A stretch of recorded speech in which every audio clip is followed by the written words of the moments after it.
ഇന്നലെ Starmer, U കെയുടെ prime minister കീർ Starmer, interview അല്ല, ശരിക്കും പറഞ്ഞ സ്റ്റേറ്റ്മെൻറ്റ്. അപ്പോൾ ആ സ്റ്റേറ്റ്മെൻറ്റിൽ പുള്ളി പറഞ്ഞു വെച്ചത് പാലസ്തീനിയൻ സ്റ്റേറ്റിനെ ഞാൻ അംഗീകരിക്കുന്നുണ്ട്. ഓക്കെ, അംഗീകരിച്ചോളൂ. ആരാണ് വേണ്ടാന്ന് പറഞ്ഞത്? For the two-state solution. With that solution now under threat, this is the moment to act. So today, as part of this process towards peace, I can confirm the UK will recognise the State of Palestine by the United Nations General Assembly in September. ഒരുപാട് പേര് Palestinian സ്റ്റേറ്റിനെ അംഗീകരിക്കുന്നുണ്ട്. നിങ്ങൾ അംഗീകരിച്ചോ? കുഴപ്പമൊന്നുമില്ല. അപ്പോൾ ഞാൻ ഇതിന് മുമ്പ് ഒരു വീഡിയോയിൽ ഞാൻ വളരെ വ്യക്തമായിട്ട് പറഞ്ഞിട്ടുണ്ടായിരുന്നു, രണ്ട് ചേരികൾ. ഒന്ന് ഫ്രാൻസ് സൗദി അറേബ്യയെ ചാക്കിട്ടുകൊണ്ട് മുന്നോട്ട് വരുന്നുണ്ട്. അതുപോലെ തന്നെ യു കെ തുർക്കിയുമായിട്ട് ചേർന്നുകൊണ്ട് അങ്കാറ കമ്മിറ്റ്മെൻറ്റ് മുന്നോട്ട് വരുന്നുണ്ടെന്നുള്ളത് ഞാൻ സൂചിപ്പിച്ചിട്ടുണ്ടായിരുന്നു. ആ വീഡിയോ നമ്മൾ ഇട്ടതിൻ്റെ നെക്സ്റ്റ് ഡേ ആണ് സ്റ്റാർമർ ഈ പ്രഖ്യാപനം നടത്തിയത്. തുർക്കിയിലെ തയ്യിബ് എർദോഗൻ യുണൈറ്റഡ് നേഷൻസിൽ ഇതേ സെയിം പ്രഖ്യാപനം നടത്തിയിട്ടുണ്ട്. അപ്പോൾ അത് പല സ്ഥലങ്ങളിലും ഇതിങ്ങനെ അവർ മാറിയും തിരിഞ്ഞും പല രീതിയിൽ ഇങ്ങനെ വരുന്നുണ്ട്. ആ ഒരു കൂട്ടായ്മ.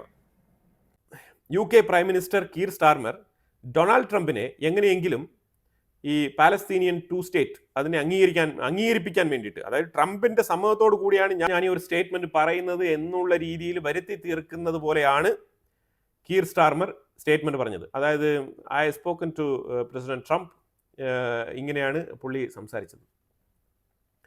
ട്രംപ് ഗാസയിലുള്ള ഒരു സ്റ്റാർവേഷനെ കുറിച്ച് ഭയങ്കരമായിട്ട് ദുഃഖിതനായിരുന്നു. സ്റ്റാർവേഷൻ വിഷയത്തിൽ വേറെ പറയാനുണ്ട്.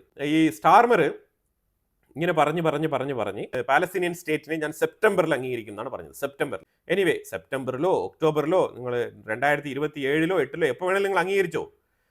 പക്ഷേ ഇസ്രായേൽ ഈ ഒരു സ്റ്റേറ്റ്മെൻറ്റിനെ കണ്ടംപ്റ്റ് ചെയ്തിരിക്കുകയാണ്, കണ്ടം ചെയ്ത് കളഞ്ഞിരിക്കുകയാണ്. മനസ്സിലായി? നീ യു കെ നീ എന്ത് വേണമെങ്കിലും പറഞ്ഞോ, പാലസ്തീനിൽ സ്റ്റേറ്റ് വേണോ വേണ്ടോ എന്നുള്ളതൊക്കെ ഇസ്രായേൽ തീരുമാനിക്കും. പിന്നെ യു കെയിൽ നിന്ന് എന്ത് വേണമെങ്കിലും പറയാം എന്നുള്ള നിലയിലാണ്. കാരണം ജർമ്മനി ഈ ഒരു പാലസ്തീനിയൻ സ്റ്റേറ്റ് എന്നുള്ളത് തള്ളിക്കളഞ്ഞു, അവർ അംഗീകരിക്കുന്നില്ല. ഒരു ഗാസയ്ക്ക് വേണ്ടിയിട്ടുള്ള കാര്യങ്ങൾ അവർ കൂടുതൽ ഫോക്കസ് ചെയ്ത് അവർ പറയുന്നുണ്ട്. പക്ഷേ പാലസ്തീനിയൻ സ്റ്റേറ്റ് എന്നുള്ളത് അവർ പറയുന്നില്ല.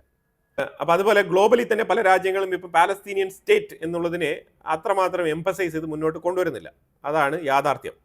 ഈ യാഥാർത്ഥ്യത്തിലാണ് സ്റ്റാർമർ മാക്രോണോട് ഒരുമിച്ച് നിൽക്കാൻ വേണ്ടിയിട്ട് ട്രംപിൻ്റെ പേരെടുത്ത് പറഞ്ഞുകൊണ്ട് മുന്നോട്ട് വന്നത്. അപ്പോൾ ട്രംപ് നേരെ വെളുത്ത ഉടനെ തന്നെ സ്റ്റാർമറിനെ വിളിച്ച്, സ്റ്റാർമറിന് എന്ത് പരിപാടിയാണ് കാണിച്ചത്? ഇങ്ങനെയൊക്കെ ചെയ്യാൻ പാടുണ്ടോ? ഞാൻ പറഞ്ഞില്ലല്ലോ ഞാൻ പാലസ്തീനിയൻ സ്റ്റേറ്റിനെ അംഗീകരിക്കും എന്ന് പറഞ്ഞിട്ട്. നീ പാലസ്തീനിയൻ സ്റ്റേറ്റിനെ അംഗീകരിക്കുന്നു എന്ന് പറയുമ്പോഴത്തേക്കും നീ ഗ്ലോറിഫൈ ചെയ്യുകയാണ്. എന്തിനാണ് ഗ്ലോറിഫൈ ചെയ്യുന്നത്? അവിടെ നടക്കുന്ന തീവ്രവാദത്തിന്, ഹമാസിനെ ഗ്ലോറിഫൈ ചെയ്യുന്നുണ്ട്. അതുപോലെ തന്നെ ഇസ്രായേലിനെതിരെ നടന്ന ഒക്ടോബർ 7 ആക്രമണം നീ ഗ്ലോറിഫൈ ചെയ്യുന്നുണ്ട്. അപ്പോൾ ഈ രീതിയിലുള്ള ഗ്ലോറിഫിക്കേഷൻ നടത്തുന്നത് തീവ്രവാദത്തിന്, ഈ പാലസ്തീനിയൻ ടു സ്റ്റേറ്റ് എന്ന് പറയുന്നത് തീവ്രവാദത്തിന് കൊടുക്കുന്ന പ്രോത്സാഹനമാണ് എന്ന് ട്രംപ് തിരിച്ച് ഫോണിൽ വിളിച്ചങ്ങ് സംസാരിച്ച്. അതിന് സ്റ്റാർമറിന് ഒരു മറുപടിയില്ല. ഉടനെ പെട്ടെന്ന് സ്റ്റാർമർ ഉരുണ്ട് കളിച്ചുകൊണ്ട്, ഞാനത് അങ്ങനെയല്ല ഉദ്ദേശിച്ചത്, ഞാൻ ഈ ഗാസയിൽ ഈ എയ്ഡ് കൊടുക്കുന്ന വിഷയമായിട്ട് ബന്ധപ്പെട്ടാണ് നിങ്ങളുടെ പേര് ഞാൻ എടുത്തത്. പക്ഷേ നീ ഇങ്ങനത്തെ ഒരു സ്റ്റേറ്റ്മെൻറ്റ്, ഒരു ക്ലെയിം നീ വെക്കുകയാണ്, പാലസ്തീനിയൻ സ്റ്റേറ്റ് അതുമായിട്ട് ഞാൻ ഒക്ടോബറിൽ വളരെ ശക്തമായ നടപടിക്രമങ്ങളിലോട്ട് മുന്നോട്ട് പോകുകയാണെന്ന് നീ പറയുമ്പോഴത്തേക്കും അവിടെ അമേരിക്കൻ പ്രസിഡന്റിന്റെ പേര് നീ പറയാൻ പാടില്ല എന്നുള്ളത് വളരെ വ്യക്തമായിട്ട് ട്രംപ് ധരിപ്പിച്ച്, ഞാൻ ഈ ഒരു കോസിന് ഒത്തു നിൽക്കില്ല എന്നാണ് പറഞ്ഞത്. Can we ask about that, please? On Gaza, Keir Starmer has just announced the UK will recognise Palestinian sovereignty. No, we never discussed it, surprisingly. It was never really discussed for food.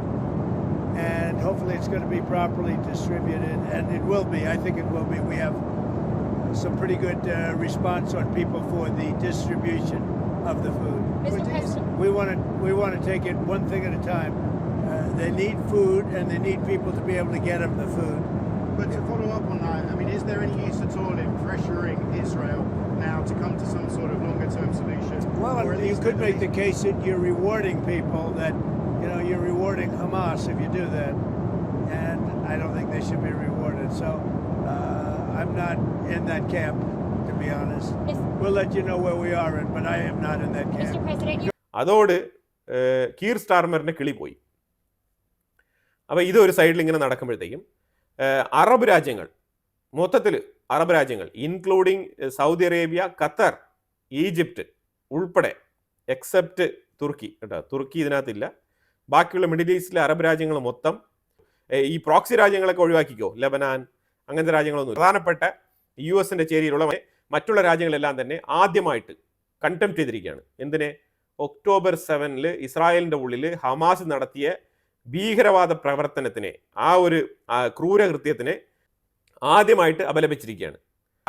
Arab രാജ്യങ്ങൾക്ക് October 7 നടന്നത് ആ ഒരു ക്രൂരകൃത്യത്തിനെ അപലപിക്കാൻ വേണ്ടിയിട്ട് ഇത്ര മാസങ്ങൾ, വർഷം plus മാസം Israel യുദ്ധം ചെയ്യേണ്ടി വന്നിരിക്കുന്നു എന്നുള്ളതാണ് യാഥാർത്ഥ്യം. അത് നമ്മൾ മനസ്സിലാക്കണം. ഇത് ശരിക്കും പറഞ്ഞാൽ ഹമാസിനെ ഇപ്പം ഈ അറബ് രാജ്യങ്ങളൊക്കെ കൂടിച്ചേർന്ന് സൗദി അറേബ്യ, ഖത്താർ, ഈജിപ്റ്റ്, പ്രധാനപ്പെട്ട ഈ രാജ്യങ്ങൾ ഇൻക്ലൂഡിങ് ജോർദാൻ, ഇവരൊക്കെ പറഞ്ഞിരിക്കുന്നത് ഹമാസ് നിങ്ങൾ എത്രയും വേഗം ഈ സാധനങ്ങളൊക്കെ ഒഴിവാക്കുക, മിലിറ്ററി ഈ എക്യുപ്മെൻറ്റ്സും കാര്യങ്ങളൊക്കെ ഒഴിവാക്കിയിട്ട് ഗാസയിൽ ഇനി നിങ്ങൾ ഗവൺമെൻറ് റൂളിങ്ങിൽ നിങ്ങൾ ഉണ്ടാവാൻ പാടില്ല എന്നുള്ളത് എഴുതി കൊടുത്തിട്ട് നിങ്ങൾ സ്ഥലം കാലിയാക്കൂ. കാരണം ഇല്ലെങ്കിൽ ഇസ്രായേൽ വളരെ പെർഫെക്റ്റ് ആയിട്ടുള്ള സ്റ്റാൻഡിലാണ്. അവരൊരിക്കലും ഈ ഒരു പൊസിഷനിൽ നിന്നും അവർ നെഗോഷിയേറ്റ് ചെയ്യാൻ തയ്യാറല്ല. അതാണ് ഏറ്റവും ഇമ്പോർട്ടൻറ്റ്. പിന്നെ നിങ്ങൾ പിടിച്ചു വെച്ചിരിക്കുന്ന ഈ ബന്ദികൾ ആവശ്യമില്ലാതെ ഒക്ടോബർ 7 പിടിച്ചുകൊണ്ട് വന്നിട്ട് ഇത്രയും കാലം നിങ്ങൾ വെച്ചുകൊണ്ടിരുന്നിട്ട് എന്ത് നേട്ടമാണ്? ഗാസയ്ക്കുള്ളിൽ ആയിരക്കണക്കിന് ജനങ്ങൾ കൊല്ലപ്പെടുന്നു എന്നുള്ളതിലുപരിയായിട്ട് ഒരു നേട്ടവും നിങ്ങൾക്ക് കൊയ്യാനില്ല. നിങ്ങൾക്ക് പുറത്തു വന്ന് ഇസ്രായേലിനെ എതിർത്ത് യുദ്ധം ചെയ്യാൻ പോലുമുള്ള കെൽപ്പില്ല. എത്ര വലിയ വലിയ നേതാക്കളാണ് കൊല്ലപ്പെട്ടത് ഈ ഒരു കാലയളവിൽ. ഇതിന് തിരികൊളുത്തിയ ഇറാൻ്റെ ഉള്ളിലാണെങ്കിൽ ഇനി ഒരുത്തനും ജീവിച്ചിരിപ്പില്ല, എക്സ്പീരിയൻസ് ഉള്ള ആ രീതിയിലാണ്. ഇതിനു മുമ്പ് ഞാനൊരു വീഡിയോ ഇട്ടിട്ടുണ്ട്, അത് കണ്ടവർക്ക് മനസ്സിലാവും. അതുപോലെ തന്നെ ഹമാസിൻ്റെ തലപ്പത്തുള്ള ലീഡേഴ്സ് ആണെങ്കിൽ ഒരുത്തനും ഇല്ല എന്നുള്ള അവസ്ഥയാണ്. ഇന്ന് ഇസ്രായേൽ ഖത്തറിന് ഒരു വാണിംഗ് കൊടുക്കാൻ വേണ്ടിയിട്ട് US ഒരു നോട്ടീസ് അയച്ചിരിക്കുകയാണ്. US അടുത്ത് പറഞ്ഞിരിക്കുന്നത് ഖത്തറിലുള്ള ഹമാസ് ലീഡേഴ്സ്, സുപ്രധാനപ്പെട്ട ലീഡേഴ്സിനെ എല്ലാം ഖത്തർ വിട്ട് പോകാനുള്ള ഉത്തരവിടണം. അതൊരു പ്രഷറാണ്, ഹൈ പ്രഷറാണ് കൊടുത്തിരിക്കുന്നത്. കാരണം ഖത്തർ വിട്ട് പുറത്തിറങ്ങി കഴിഞ്ഞാൽ മൊസാദിന് വളരെ എളുപ്പത്തിൽ തന്നെ കാര്യങ്ങൾ നിറവേറ്റാൻ കഴിയും. ആ ഒരു പേടിയും കൂടി ഉണ്ട് അവന്മാർക്ക്. അത് തുർക്കിയാണെങ്കിലും മൊസാദ് ചെയ്യും എന്നുള്ളതാണ് മനസ്സിലാക്കേണ്ടത്. പിന്നെ ഈ ഗാസയ്ക്കുള്ളിൽ എയ്ഡ് കൊടുക്കുന്നതുമായിട്ട് ബന്ധപ്പെട്ട് ഒരു കുട്ടിയുടെ പിക്ചറാണ് ഏറ്റവും കൂടുതൽ സ്പ്രെഡ് ചെയ്യപ്പെട്ടിരിക്കുന്നത്. മുഹമ്മദ് സക്കറിയ അൽ മുത്തവ എന്ന് പറഞ്ഞ പേരിലുള്ള ഒരു കുഞ്ഞ്. ഈ കുഞ്ഞ് ജനിക്കുമ്പോഴേ ജനറ്റിക്കലി ഡിസോർഡറാണ്. അതിൻ്റെ ഒരു ഇമേജ് ഞാനിവിടെ കാണിക്കാം. ജനറ്റിക് ഡിസോർഡർ ഗാസയ്ക്കുള്ളിൽ വരാൻ ഒരുപാട് ഫാക്ടേഴ്സ് ഉണ്ട്, അത് വേറെ വിഷയമാണ്. പക്ഷേ ഈ ജനറ്റിക്കൽ ഡിസോർഡർ ഉള്ള ഈ ഒരു കൊച്ചിൻ്റെ ജനിക്കുമ്പോഴേ ഉള്ള ഫോട്ടോ, അത് കഴിഞ്ഞ് 6 മാസം ആകുമ്പോഴത്തേക്കൊരു ഫോട്ടോ, 1 വയസ്സിൽ ഫോട്ടോ, ഇങ്ങനെ പല ഘട്ടങ്ങളിലായിട്ട് പല മാസങ്ങളിലായിട്ട് ഇതിൻ്റെ ഗ്രോത്ത് റേറ്റിന് വേണ്ടിയിട്ട് എടുത്ത ഫോട്ടോസ് ഉണ്ട് ഈ ഹമാസിൻ്റെ കയ്യിൽ. ഇത് ഗാസ ഹെൽത്ത് മിനിസ്ട്രിയുമായിട്ട് ബന്ധപ്പെട്ട് അവരുടെ ഒബ്സർവേഷന് വേണ്ടിയിട്ട് എടുത്തൊരു ഫോട്ടോയാണ്. ഈ കുഞ്ഞിൻ്റെ ട്രീറ്റ്മെൻറ്റിൻ്റെ ഭാഗമായിട്ട് പുറം രാജ്യങ്ങൾക്ക് അയച്ചു കൊടുത്ത് പല മെഡിക്കൽ എക്സ്പേർട്ടിൻ്റെയും അറിവോടുകൂടി ഈ കുഞ്ഞിന് എന്തെങ്കിലും ചികിത്സ കൊടുക്കാൻ പറ്റുമോ എന്നുള്ള രീതിയിലുള്ള പഠനങ്ങൾക്ക് വിധേയമാക്കാൻ വേണ്ടിയിട്ട് എടുത്ത ഫോട്ടോയാണിത്.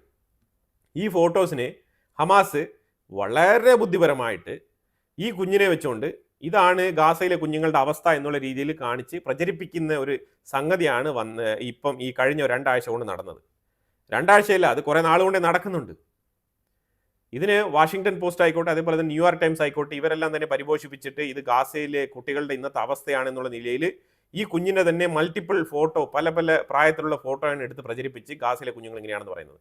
ഞാൻ എയ്ഡുമായിട്ട് ബന്ധപ്പെട്ട് പല വീഡിയോ നിങ്ങളുടെ അടുത്ത് കാണിച്ചിട്ടുണ്ട്. ആ വീഡിയോയിലുള്ള കുട്ടികളൊക്കെ എങ്ങനെയുണ്ട്? ഈവൻ ദോ ഈ പാചകം ചെയ്ത് ആ ഒരു ആഹാരം വിളമ്പുന്ന ആ ഒരു സ്ഥലത്ത്, സെർവ് ചെയ്യുന്ന സ്ഥലത്ത് വന്ന് പാത്രങ്ങളോട് വന്ന് അടികൂടി വളരെ ഹെൽത്തി ആയിട്ട് ചാടിക്കെട്ടി മുന്നിൽ വന്ന് ആ ബാരിക്കേഡിൻ്റെ മുന്നിലൊക്കെ നിന്ന് ഈ ഫുഡ് കളക്ട് ചെയ്യുന്ന കുട്ടികളൊക്കെ നല്ല ആരോഗ്യത്തോടു കൂടിയാണുള്ളത്. അവരാരും ഒടിഞ്ഞു വീഴുന്ന പോലെയൊന്നുമില്ല. അതുപോലെ തന്നെ ഈ എയർ ഡ്രോപ്പിംഗ് എയ്ഡ് കളക്ട് ചെയ്യുന്ന ആ ഒരു കുട്ടികളുടെ വീഡിയോ ഞാൻ കാണിച്ചിട്ടുണ്ടായിരുന്നു. അവിടെയും ആ മദറിനോടൊപ്പം ഇരിക്കുന്ന 4 കുട്ടികളും വളരെ ഹെൽത്തിയാണ്. പിന്നൊരു വ്യക്തി പറയുന്നത് കഴിഞ്ഞ 46 വർഷമായിട്ട് അയാൾ എയ്ഡ് മാത്രം മേടിച്ച് ജീവിച്ചുകൊണ്ടിരിക്കുകയാണ്. ഇതൊക്കെയാണ് ഉള്ളിൽ നടക്കുന്ന വിഷയങ്ങൾ. ഇനിയിപ്പം ഈ ന്യൂയോർക്ക് പോസ്റ്റ്, അതായത് ഇസ്രായേലിൻ്റെ ഗവൺമെൻറ് ഈ വിഷയം ഈ ഒരു കൊച്ചിൻ്റെ ട്രീറ്റ്മെൻറ്റുമായിട്ട് ബന്ധപ്പെട്ട് ഈ കുഞ്ഞിനെ ഇസ്രായേലിൻ്റെ പെർമിഷനോടുകൂടി ഇറ്റലിയിലേക്ക് ട്രീറ്റ്മെൻറ്റിന് വേണ്ടിയിട്ട് അയച്ചിരിക്കുകയാണ്. ഇപ്പം ഈ കുഞ്ഞ് ഗാസയിലില്ല. ആര്? ഈ മുഹമ്മദ് സക്കറിയ അൽ മുത്തവ എന്ന് പറഞ്ഞ ഈ ഒരു കുഞ്ഞ് ഇപ്പം ഗാസയിലില്ല. അത് ഏതാണ്ട് ഒരു 4 മാസങ്ങൾക്ക് മുമ്പ് തന്നെ ചികിത്സയ്ക്ക് വേണ്ടിയിട്ട് ഇറ്റലിയിലേക്ക് ട്രീറ്റ്മെൻറ്റിന് പോയിരിക്കുകയാണ്. ആ സാഹചര്യത്തിലാണ് ഇങ്ങനത്തെ ഫോട്ടോസൊക്കെ അടിച്ചിറക്കി ഈ രീതിയിലുള്ള ഉഡായിപ്പ് പ്രൊപ്പഗണ്ടയൊക്കെ ഹമാസ് മുന്നോട്ട് കൊണ്ടുവരുന്നത്. എനിവേ, ഈ പ്രൊപ്പഗണ്ട ഇറക്കുക എന്നുള്ളത് ഹമാസിൻ്റെ പണ്ടത്തെ വിഷയം തന്നെയാണ്. ഈ പ്രൊപ്പഗണ്ട ഇതിനെ കീറി മുറിച്ച് വൃത്തിയായിട്ട് ഇതിനെ അൺവെയിൽ ചെയ്ത് ന്യൂയോർക്ക് ടൈംസിന് അയച്ചു കൊടുത്തിട്ടുണ്ടായിരുന്നു. അതിനെ തിരുത്തിക്കൊണ്ട് പ്രചരിപ്പിക്കാൻ ന്യൂയോർക്ക് ടൈംസ് തയ്യാറായില്ല. ഇതിന് പകരം അവർ പറഞ്ഞിരിക്കുന്ന നോട്ടെന്ന് പറഞ്ഞാൽ ഹമാസിൻ്റെ പ്രൊപ്പഗണ്ട എന്നുള്ള നിലയിലാണ് അവർ പ്രസിദ്ധീകരിച്ചത്. എനിവേ, കാരണം ഈ രീതിയിൽ ട്രക്കുകൾ അതും എയ്ഡുമായിട്ട് ചീറിപ്പാഞ്ഞു പോകുന്നുണ്ട്. ഞാനിവിടെ ഒരു വീഡിയോ വെക്കുന്നുണ്ട്, നിങ്ങൾ നോക്കിക്കോ. ഈ ചീറിപ്പാഞ്ഞു പോകുന്ന ട്രക്കില്ലേ, അതായത് ഇത് ഇത്രത്തോളം പ്രഷർ ഇട്ട്, ഇസ്രായേലിൻ്റെ മേളിൽ ഇത്രത്തോളം പ്രഷർ ഇട്ട് ഗ്ലോബൽ കമ്മ്യൂണിറ്റിയെ സാറ്റിസ്ഫൈ ചെയ്യാൻ വേണ്ടിയിട്ട് IDF കോറിഡോർ ഓപ്പൺ ചെയ്ത് കൊടുത്ത് നിങ്ങൾ ട്രക്കുകൾ കൊണ്ടുവയ്ക്കോ ആവശ്യത്തിന് പറഞ്ഞപ്പോഴത്തേക്കും ഹമാസ് തോക്കുകൾ കൊണ്ടുവന്ന് തോക്കിൻ മുനയിൽ ആൾക്കാരെ ഭീഷണിപ്പെടുത്തി മാറ്റി നിർത്തിയിട്ട് എടുത്തുകൊണ്ട് പോകുന്ന ട്രക്കുകളാണ്. ചീറിപ്പാഞ്ഞ് പോവാണ് ഗാസയ്ക്കുള്ളിൽ, ആ കോറിഡോറിനുള്ളിൽ. അതിൻ്റെ മുമ്പിലൊക്കെ എവനെങ്കിലും പെട്ട് കഴിഞ്ഞാൽ തീർന്ന്. ആ രീതിയിലാണ്. അതിൻ്റെ അടുത്ത് പോകാൻ ആൾക്കാർ ശ്രമിക്കുന്നുണ്ട്, ഗാസയിലുള്ള ജനങ്ങൾ. കാരണം ഇത്രയും നാളെ ഫ്രീ ആയിട്ടാണ് എയ്ഡ് കിട്ടിക്കൊണ്ടിരിക്കുന്നത്. അപ്പം ഈ ഹമാസ് ഇങ്ങനെ ലോറികൾ ഇങ്ങനെ മോട്ടിച്ചുകൊണ്ട് പോകുന്നത് കണ്ടിട്ട് ചില ആൾക്കാർ രോഷാകുലരായിട്ട് ആ വണ്ടിക്ക് അടുത്ത് വരുന്നുണ്ട്. അവരെയൊക്കെ തോക്ക് കാണിച്ച് ഭീഷണിപ്പെടുത്തിയിട്ടാണ് ഹമാസ് ഈ ട്രക്കുകളൊക്കെ കൊണ്ടുപോകുന്നത്. വീണ്ടും ഇമാർ ഇതാ കടത്തിക്കൊണ്ട് പോകാൻ തുടങ്ങിയിട്ടുണ്ട്. ഇങ്ങനെ ഇടയ്ക്കിടയ്ക്ക് എന്തെങ്കിലുമൊക്കെ അവസരം കിട്ടുമ്പോൾ ഇങ്ങനെ വണ്ടി ലോഡ് കണക്കിൽ കൊണ്ടുപോകാണ്. ഹമാസിൻ്റെ തൊഴിലാളികൾക്ക് പിന്നെ ഭക്ഷണം കൊടുക്കാനും ആവശ്യം വരുമ്പോഴത്തേക്കും പൈസയ്ക്ക് വിൽക്കാനും വേണ്ടിയിട്ടാണ് ഈ പ്രവൃത്തിമാർ ചെയ്യുന്നത്, തുടർന്നുകൊണ്ടിരിക്കുന്നത്. ഇതിപ്പം ഇന്ന് നടന്ന സംഭവമാണിത്. ഇനി ഗാസയ്ക്കുള്ളിൽ ഒരുപാട് കുട്ടികൾക്ക് ഇതേപോലത്തെ അസുഖങ്ങൾ വരാനുള്ള കാരണം എന്താണെന്ന് പറഞ്ഞാൽ അവിടെ പുറത്ത് പോകുന്നില്ല ആൾക്കാർ. ഒന്നാമത് യുദ്ധകാലഘട്ടങ്ങളിലാണെങ്കിൽ പലർക്കും ശ്വാസം മുട്ടാൻ അനുഭവപ്പെടുന്നത്. അതിൻ്റെ കാരണം ഈ കോൺക്രീറ്റ് റബിൾസിൻ്റെ പൊടി, ഇവിടെ ബോംബ് ഇടുമ്പോഴത്തേക്ക് ഉണ്ടാകുന്ന പൊടി ഉണ്ടല്ലോ, ഈ പൊടി പടലം നിറഞ്ഞ അന്തരീക്ഷം, അത് നല്ല രീതിയിലുള്ള റെസ്പിറേറ്ററി ഡിസീസസ് ഒക്കെ ഉണ്ടാക്കുന്നുണ്ട്. അതിലുപരിയായിട്ട് ജനറ്റിക്കൽ ഡിസോർഡർ. ഇതൊന്നും ജനറ്റിക്കലി വരുന്ന വിഷയങ്ങളല്ലല്ലോ. ജനറ്റിക്കൽ ഡിസോർഡർ എങ്ങനെ വരുന്ന പറഞ്ഞാൽ ഏതാണ്ട് 45% ഗാസൻസ് അവരുടെ റിലേറ്റീവിനെ തന്നെയാണ് വിവാഹം കഴിക്കുന്നത്. ഇതൊരു വലിയ പ്രശ്നമാണ് ഗാസയ്ക്കുള്ളിൽ. അവർ വേറെ എവിടെയെങ്കിലും പുറത്ത് പോകുന്നില്ല. ചെറിയൊരു സ്ഥലം, ഒരു 50 കിലോമീറ്റർ നീളവും 40 കിലോമീറ്റർ വിസ്തീർണമുള്ള ഒരു ചെറിയൊരു സ്ഥലം. ഈ സ്ഥലത്ത് അവിടെ തന്നെ ആൾക്കാർ ജനിക്കുന്നു, വീണ്ടും അവിടെ തന്നെ മാരേജ് ചെയ്യുന്നു, അവിടെ തന്നെ താമസിക്കുന്നു. ഇത് ഒരു സ്ഥിരം പരിപാടിയായിട്ട് ഇങ്ങനെ തന്നെ ചെയിൻ, ഇങ്ങനെ സൈക്കിൾ ഇങ്ങനെ പ്രവർത്തിച്ചുകൊണ്ടിരിക്കുകയാണ്. അപ്പോൾ ഇതുകൊണ്ട് സംഭവിക്കുന്നത് ജനറ്റിക്കൽ ഡിസോർഡർ കൂടിക്കൂടി വരുന്നതായിട്ടാണ് പഠനങ്ങൾ തെളിയിക്കുന്നത്. ഇതൊന്നും വിശദമായി പഠിച്ച് മനസ്സിലാക്കി യുണൈറ്റഡ് നേഷൻസിനോ അല്ലെങ്കിൽ വേൾഡ് ഹെൽത്ത് ഓർഗനൈസേഷനോ ഇതിനൊന്നും സമയമൊന്നുമില്ല. അവർ ഈ ഒരു യാഥാർത്ഥ്യങ്ങളൊന്നും പുറത്തു പറയാൻ അവർ തയ്യാറല്ല.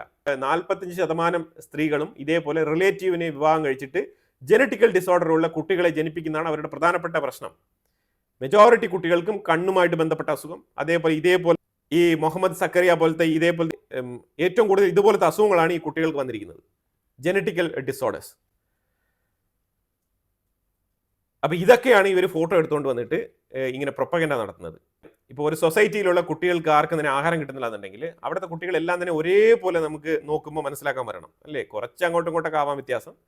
പക്ഷേ അങ്ങനെ എല്ല് പോലെ ഇരിക്കുന്നതാണെങ്കിൽ ഒരു ഏരിയയിലുള്ള ഇപ്പോൾ കാന്യൂണിസിലാണെങ്കിൽ കാന്യൂണിസിൽ ഇപ്പോൾ സപ്ലൈ ഇല്ല, എയ്ഡ് സപ്ലൈ ഇല്ല. അപ്പോൾ അതുകൊണ്ട് കാന്യൂണിസിലെ കുട്ടികളെല്ലാം തന്നെ ഇപ്പോൾ ഇങ്ങനെ ആയിരിക്കും എന്ന് പറഞ്ഞിട്ട് ആ മേഖലയിൽ ഒരു ഫോട്ടോഗ്രാഫി എടുക്കുമ്പോഴത്തേക്കും ഇറസ്പെക്റ്റീവ് ഓഫ് സെലക്റ്റീവ് എന്ന് പറഞ്ഞ് കാണിക്കുന്നതിന് പകരം ഒരു 10 കുട്ടികളെ നിരത്തി ഫോട്ടോ എടുക്കുമ്പോഴത്തേക്കും നമുക്ക് മനസ്സിലാക്കാൻ പറ്റും. ഓക്കെ, അവരുടെ ചീക്ക് ഇങ്ങനെ ഇരിക്കുന്നു, അവർക്ക് ഇങ്ങനെ അസുഖങ്ങളുണ്ട്, വിറ്റാമിൻ ഡി കുറവുണ്ട് എന്നുള്ളതൊക്കെ നമുക്ക് വളരെ വ്യക്തമായിട്ട് തന്നെ മനസ്സിലാക്കാൻ പറ്റും ഒറ്റ നോട്ടത്തിൽ. ഇതങ്ങനെയല്ലല്ലോ, ഇതങ്ങനെയല്ല സംഗതി. അതുകൊണ്ടാണ് ഇതിനെക്കുറിച്ച് ഡീറ്റെയിൽ ആയിട്ട് പഠനം നടത്തി ആ ക്ലിയർ ആയിട്ടുള്ള ഇൻഫർമേഷൻ ഇസ്രായേൽ മാധ്യമ പ്രവർത്തകർക്ക് തന്നെ അയച്ചു കൊടുത്തത്. ഇതാണ് ഇതിൻ്റെ സത്യാവസ്ഥ എന്നുള്ളത്. ഇതൊന്നും പാലസ്തീനു വേണ്ടി നിലകൊള്ളുന്ന ആൾക്കാരൊന്നും ഇത് മനസ്സിലാക്കത്തുമില്ല, അവരിതിനെ അംഗീകരിക്കത്തുമില്ല, അവരംഗീകരിക്കണമെന്ന് നിർബന്ധവുമില്ല. പക്ഷെ നമുക്ക് പറയാനുള്ളത് പറഞ്ഞുകൊണ്ടിരിക്കണം എന്നുള്ളതാണ്. 4 കിലോമീറ്റർ ഗാസയ്ക്കുള്ളിൽ കാന്യൂണീസ് ഭാഗത്തുള്ള ടണൽ അടിച്ച് പൊട്ടിച്ച് കളഞ്ഞിട്ടുണ്ട്. അതായത് 4 കിലോമീറ്റർ എന്ന് പറഞ്ഞാൽ 4 ഡയറക്ഷനിലോട്ട് 1 കിലോമീറ്റർ ഈച്ച്, അങ്ങനെ 4 ടണലുകൾ ചേരുന്ന ഒരു ടണൽ. അപ്പോൾ അതിനകത്ത് 4 സൈഡിലും പോയി നോക്കുമ്പോഴത്തേക്കും മൊത്തത്തിൽ ആയുധങ്ങൾ ശേഖരിച്ച് വെച്ചിരിക്കുകയാണ് അവിടെ. ആ ടണൽ ഇന്ന് ഇസ്രായേൽ അടിച്ച് പൊട്ടിച്ച് കളഞ്ഞിരിക്കുകയാണ്. അതായത് ആൽഫിൻ റിസോർട്ട്, ഇത് വളരെ ഇമ്പോർട്ടൻ്റ് ആയിട്ടുള്ള ഒരു വാർത്തയാണ്. ആൽഫിൻ റിസോർട്ടിൽ വെച്ചിട്ട് ഒരു മീറ്റിംഗ്, രഹസ്യമായിട്ടുള്ള മീറ്റിംഗ്, UK-യുടെ റെപ്രസെൻറ്റേറ്റീവ്, അതേപോലെ US-ൻ്റെ റെപ്രസെൻറ്റേറ്റീവ്, അതിനോടൊപ്പം പവർ മാനിപ്പുലേറ്റ് ചെയ്യാൻ കപ്പാസിറ്റിയുള്ള ഉക്രൈനിലെ 2 പ്രതിനിധികൾ, അങ്ങനെ ഇവർ 4-5 പേര് ചേർന്ന് ഒരു മീറ്റിംഗ് ആൽഫൈൻ റിസോർട്ട് എന്ന് പറഞ്ഞ റിസോർട്ടിൽ നടത്തിയിട്ടുണ്ട്. അപ്പം ഈ റിസോർട്ടിൽ നടത്തിയ മീറ്റിങ്ങിൽ ഉരുത്തിരിഞ്ഞു വന്ന കാര്യം എന്ന് പറഞ്ഞാൽ സെലൻസ്കിയെ റീപ്ലേസ് ചെയ്യുക, സെലൻസ്കി ഇനി ആ പൊസിഷനിൽ വേണ്ട എന്നുള്ള തീരുമാനം. അപ്പോൾ ഇതിനകത്ത് വെസ്റ്റേൺ കൺട്രീസിന് താല്പര്യമുണ്ടോ എന്ന് ചോദിച്ചു കഴിഞ്ഞാൽ യെസ്, വെസ്റ്റേൺ കൺട്രീസിന് താല്പര്യമുണ്ട്. അതിൻ്റെ മെയിൻ ആയിട്ടുള്ള റീസൺ ആയിട്ട് പറയപ്പെടുന്നത് ആൻറ്റി കറപ്ഷൻ ബ്യൂറോ റദ്ദാക്കാൻ വേണ്ടിയിട്ടുള്ള ബില്ല് പാസ്സാക്കാൻ സെലൻസ്കി എടുത്ത നടപടി, അതാണ് ഇതിനകത്ത് ഏറ്റവും വലിയ പ്രശ്നമായിട്ട് മാറിയിരിക്കുന്നത്. കാരണം കറപ്ഷനിൽ ഇടപെട്ടിരിക്കുന്ന ഒരാൾക്ക് മാത്രമേ അങ്ങനെ ഒരു പ്രവൃത്തി ചെയ്യാൻ കഴിയുള്ളൂ. നിൻ്റെ ഹാൻഡ് ക്ലിയർ ആണെന്നുണ്ടെങ്കിൽ നിന്റെ പ്രവൃത്തികളെല്ലാം തന്നെ വളരെ വൃത്തിയായിട്ടുള്ള കാര്യങ്ങളാണെന്നുണ്ടെങ്കിൽ പിന്നെ എന്തിനാണ് നീ ഈ ഒരു ആൻറ്റി കറപ്ഷൻ ബ്യൂറോയെ ഇല്ലാതാക്കാൻ ശ്രമിക്കുന്നത്? അതിൻ്റെ ആവശ്യം എന്ത്? അപ്പോൾ എന്ത് വിശ്വാസത്തിലാണ് ഇനി യൂറോപ്പ് അങ്ങോട്ട് പൈസ കൊടുക്കുക? ഇനി യുദ്ധവുമായിട്ട് ബന്ധപ്പെട്ട് ഫണ്ട് കൊടുക്കണം എന്നുണ്ടെങ്കിൽ തന്നെ എന്ത് വിശ്വാസത്തിൻ്റെ ബേസിസിലാണ് ഇനി യുക്രൈനിലെ സെലൻസ്കിക്ക് ഫണ്ട് കൊടുക്കാൻ മറ്റുള്ള രാജ്യങ്ങൾ താല്പര്യം പ്രകടിപ്പിക്കുന്നത്? ഇല്ലെങ്കിൽ അവർ എങ്ങനെ കൊടുക്കും? അതിപ്പോൾ വലിയൊരു ചോദ്യചിഹ്നമായിട്ട് വന്നിരിക്കുകയാണ്. ഇനി ഇതിനകത്ത് ചില ആൾക്കാരുടെ പേര് ഞാൻ പറയാം. വലേരി സലൂഷ്നി. ഈ വലേരി സലൂഷ്നി എന്ന് പറഞ്ഞ വ്യക്തി ഇതിനു മുമ്പ് ഫോർമർ ഡിഫൻസ് കൺട്രോൾ ചെയ്തുകൊണ്ടിരുന്ന വ്യക്തിയായിരുന്നു ഉക്രൈൻ്റെ ഉള്ളിൽ. നിലവിലെ ഉക്രൈനെ റെപ്രസെൻ്റ് ചെയ്തുകൊണ്ടുള്ള ഉക്രൈനിയൻ അംബാസഡറാണ് ഇവിടെ UK-യിൽ. അപ്പോൾ UK-യിലാണ് പുള്ളിയുള്ളത്. അപ്പോൾ UK-യിൽ നിന്നും കാര്യങ്ങളൊക്കെ വളരെ വ്യക്തമായിട്ട് പുള്ളിക്ക് കൺട്രോൾ ചെയ്യാൻ സാധിക്കും. കോൺഫിഡൻഷ്യൽ മീറ്റിംഗ് നടന്നത് UK, US ഈ വലേരി സെലസ്നി എന്ന് പറഞ്ഞ ഈ ഒരു വ്യക്തിയുമായിട്ടാണ്. ഇതിനൊപ്പം വീണ്ടും 2 ആൾക്കാരുണ്ട്. ആൻഡ്രേ യാർമുക്ക് എന്ന് പറഞ്ഞൊരു വ്യക്തി, ബുദനോവ് എന്ന് പറഞ്ഞൊരു വ്യക്തി. ഈ 2 വ്യക്തിയാണ്. ഈ ആൻഡ്രേ യാർമുക്ക് ഒരു പൊളിറ്റീഷ്യനാണ്. ഉക്രൈനിലെ സെലൻസ്കിയുമായിട്ട് വളരെ അടുത്ത ബന്ധമാണ്. പല തീരുമാനങ്ങളും ആൻഡ്രേ യാർമുക്കുമായിട്ട് ചേർന്ന് എടുക്കാറുണ്ട്. ഇൻഫാക്റ്റ് ഈ ഒരു ആൻറ്റി കറപ്ഷൻ ബ്യൂറോ ബില്ല് പാസ്സാക്കാൻ വേണ്ടിയിട്ടുള്ള ഐഡിയ കൊടുത്തത് തന്നെ ഈ ഒരു യാർമുക്കാണ്. അപ്പോൾ ഈ യാർമുക്കിന് ഓൾറെഡി തന്നെ അറിയാം ഇതുമായിട്ട് ബന്ധപ്പെട്ട് ഭാവിയിൽ പ്രശ്നങ്ങൾ വരാനുള്ള സാധ്യതയുണ്ട് എന്ന് ഉള്ള തിരിച്ചറിവോടുകൂടി തന്നെയാണ് സെലൻസ്കിക്ക് കൊടുത്ത പണി. ആൻഡ്രേ യാർമുക്കാണ് ഇതിന് പണി കൊടുത്തതായിട്ട് നമുക്ക് മനസ്സിലാക്കാൻ പറ്റുന്നത്. ഇതിന്റെ പിന്നിൽ വലേരി സെലസ്നി ചിലപ്പോൾ ഉണ്ടായേക്കാം. ഇപ്പം നിലവിൽ അതുമായിട്ട് കൺഫർമേഷൻ വരുന്നില്ല. പക്ഷേ ഇങ്ങനത്തെ ചില ആൾക്കാർ ചേർന്നിട്ട്, അതായത് ഈ ആൻറ്റി കറപ്ഷൻ ബില്ലുമായിട്ട് ബന്ധപ്പെട്ട് ഉയർന്ന പ്രൊട്ടസ്റ്റ് വീണ്ടും അതേ ഒരു ലെവലിൽ തന്നെ നിലനിർത്തി കൊണ്ടുപോകാൻ ഇവർ ശ്രമിക്കുന്നുണ്ട്. അപ്പോൾ അത് ഏത് സാഹചര്യത്തിലും അവർക്ക് വീണ്ടും ഒരു പ്രൊട്ടസ്റ്റ് ഉക്രൈൻ്റെ ഉള്ളിൽ ക്രിയേറ്റ് ചെയ്യാൻ സാധിക്കും. കാരണം ഉക്രൈനിലെ സെലൻസ്കി തുടർച്ചയായിട്ട് ഇലക്ഷൻ വേണ്ട എന്ന് പറഞ്ഞുകൊണ്ട് എടുക്കുന്ന നിലപാടുകൾ, ഈ മിലിറ്ററി ഭരണകൂടം തുടർന്ന് നടത്തിക്കൊണ്ട് പോകാൻ എടുക്കുന്ന താല്പര്യം, ഇതൊക്കെ തന്നെയാണ് ഇതിനകത്ത് വലിയ പ്രശ്നമായിട്ട് ഇവർ ചൂണ്ടിക്കാണിക്കുന്നത്. രണ്ടാമത്തെ വിഷയം, അമേരിക്കയുടെയും UK-യുടെയും സ്വാർത്ഥ താല്പര്യങ്ങൾ ഇതിനകത്തുണ്ട്. കാരണം യൂറോപ്പിൻ്റെ പപ്പറ്റായിട്ട് സെലൻസ്കി ഫുൾ ആൻഡ് ഫുൾ പ്രവർത്തിക്കുന്നു, ഏറ്റവും കൂടുതൽ മണി ഗ്രീഡി ആയിട്ട് പെരുമാറുന്നു എന്നുള്ള നിലയിലുള്ള ചില അഭിപ്രായങ്ങളൊക്കെ US-ഉം UK-യും പ്രകടിപ്പിച്ചിട്ടുണ്ട്. അതിലുപരിയായിട്ട് ഇനി ഉക്രൈന് ഫണ്ട് ചെയ്ത് മുന്നോട്ട് കൊണ്ടുപോകണം എന്നുണ്ടെങ്കിൽ, കാരണം റഷ്യക്കെതിരെ മുന്നോട്ട് പോകണം എന്നുണ്ടെങ്കിൽ ഉക്രൈനിൽ ഇവർക്ക് വിശ്വസ്തനായ ആൾ വേണം. അപ്പോൾ അതിന് വേണ്ടിയിട്ട് UK-ക്കും അമേരിക്കയ്ക്കും അവരുടെ ചൊൽപ്പടിക്ക് നിൽക്കുന്ന ഒരാളായിട്ട് കരുതിയിട്ടാണ് ഈ വലേരി സലൂഷ്നി എന്ന് പറഞ്ഞ വ്യക്തിയെ സെലക്ട് ചെയ്തിരിക്കുന്നത്. അപ്പോൾ വൈകാതെ തന്നെ ഉക്രൈനിലെ സെലൻസ്കി ആ കസേര ഒഴിഞ്ഞു കൊടുക്കേണ്ടി വരും. അതാണ് മനസ്സിലാക്കാൻ പറ്റുന്നത്. ഇനി ഇവരുടെ ഈ ഒരു ഗൂഢാലോചനയിൽ ഉരുത്തിരിഞ്ഞു വന്ന ഈ ഒരു പ്ലാൻ സക്സസ് ആവുമോ? ഇനി തീർച്ചയായിട്ടും സെലൻസ്കി ഇത് അറിഞ്ഞിട്ടുണ്ടാവും. സെലൻസ്കിയുടെ സ്പൈ ഇത് ഓൾറെഡി തന്നെ ചെവിയിൽ എത്തിച്ചിട്ടുണ്ടാവും.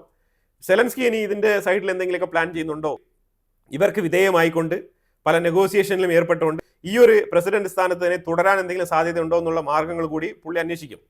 അപ്പോൾ അതുകൊണ്ട് 2 സൈഡിലും ഇപ്പം നല്ല രീതിയിലുള്ള നെഗോസിയേഷൻ, ആ ബാറ്റിൽ നടക്കുകയാണ് ഉക്രൈൻ്റെ ഉള്ളിൽ. ഇതിൽ ആര് വിജയിക്കുന്നു എന്നുള്ളത് നമ്മൾ ഇനി കണ്ടറിയേണ്ട കാര്യമാണ്. ഇപ്പോൾ അതായത് പോസിബിൾ ആയിട്ടുള്ള ഒരു വ്യക്തിയാണ്. ഇത് വളരെ കോൺഫിഡൻഷ്യൽ ആയിട്ടുള്ള, വളരെ കൺഫേം ആയിട്ടുള്ള ഒരു വാർത്തയാണ്. വലേരി സെലസ്നി എന്ന് പറഞ്ഞ വ്യക്തി ഉക്രൈൻ്റെ പ്രസിഡന്റ് ആവാൻ വേണ്ടിയിട്ട് തയ്യാറെടുത്തിരിക്കുന്ന ഒരു അവസ്ഥയാണ്. അതായത് വളരെ ഷോർട്ട് ഡേയ്സിൽ തന്നെ ഈ ഒരു ഭരണമാറ്റം സംഭവിച്ചേക്കാം എന്നാണ് അനാലിസിസ് റിപ്പോർട്ടുകൾ പറയുന്നത്. അപ്പോൾ എന്തായാലും ഇതിനെക്കുറിച്ചുള്ള അഭിപ്രായങ്ങൾ കമൻറ്റ് ബോക്സിൽ രേഖപ്പെടുത്തുക. കൂടുതൽ വിഷയങ്ങളുമായിട്ട് അടുത്ത വീഡിയോയിൽ വരാം. Thank you so much.